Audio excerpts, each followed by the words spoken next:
Hi guys and welcome back to my the horror animation. और मैं आपके लिए लाया हूँ द एविल नन पार्ट 5।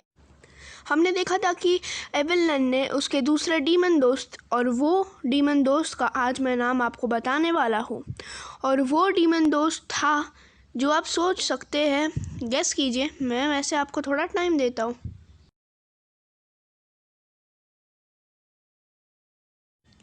तो क्या आपने ढूंढा?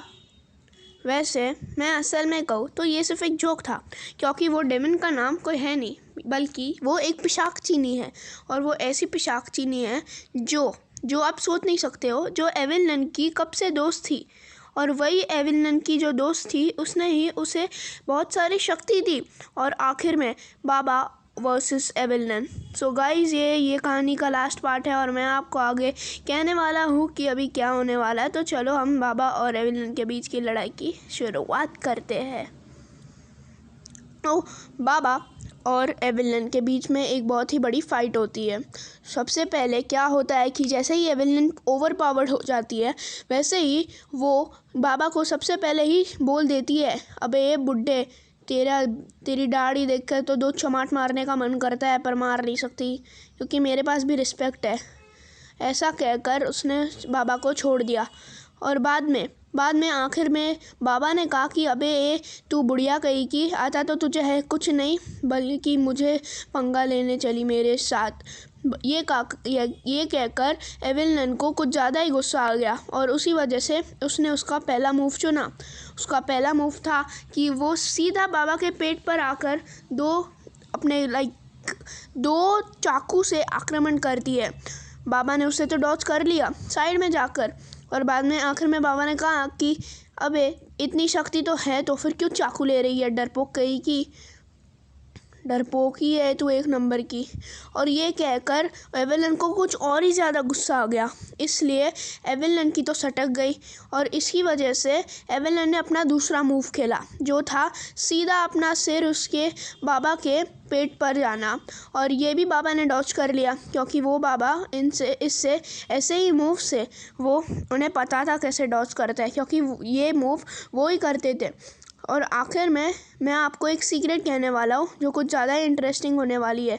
सो अगर आपको जानना है तो इस वीडियो को आखिर अंत तक देखना।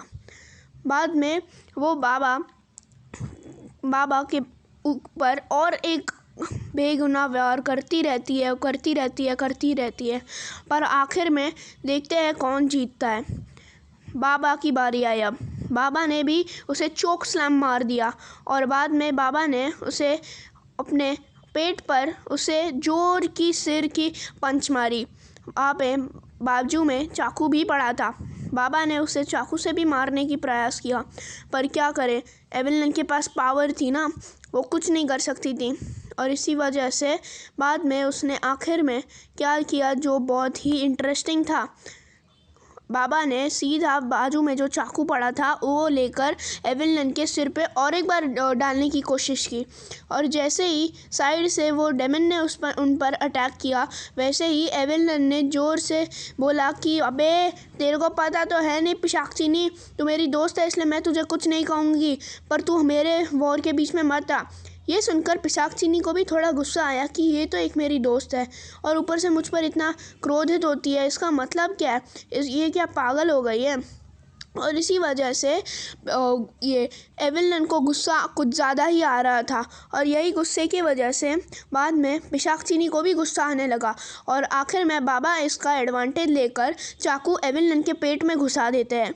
जैसा उन्होंने उसके पेट में घुसाया, वहाँ से पिशाच-चीनी ने बोला मेरी दोस्त को मारा, और ये कहकर बाबा ने एविल नन की दोस्त जो पिशाच-चीनी डेमन थी, उसे भी चाकू मारा, पर वो साली बच गई। उसे कुछ ज़्यादा डैमेज नहीं हुआ, क्योंकि वो पावरफुल थी।